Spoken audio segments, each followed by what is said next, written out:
سالگرہ دیکھیں کسی بھی قوم کا نہ مذہبی شعار ہے نہ قومی شعار ہے. اگر یہ شعار مینز علامت، اگر یہ کسی قوم کی مذہبی علامت ہوتی تو مسلمان کو اختیار کرنا بہت سختی سے منع تھا.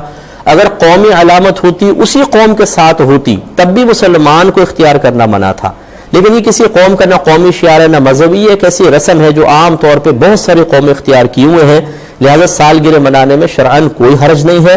یہ جو بعض بیچارے جوش میں آ کر اپنی کم علمی کے ساتھ یہ فتوے جاری کرنا شروع کر دیتے ہیں کہ نبی کریم صلی اللہ علیہ وسلم نے ارشاد فرمایا کہ جو جس قوم سے مشابہت اختیار کرے وہ انہی میں سے ہے.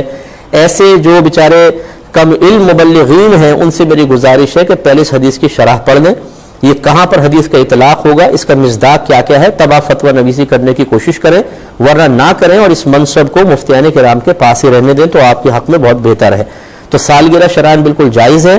اس میں اگر کوئی ناجائز پہلو ہوگا تو وہ کوئی منکرات شرعیہ اختیار کیا جائے، مثلا عورتوں مردوں کا اختلاط ہو، ڈھول ڈھمکے ہو، ناچ گانا ہو رہا ہو، شور شرابہ ہے، پورے محلہ بیچارہ پریشان ہو رہا ہے، یہ امور منع ہیں.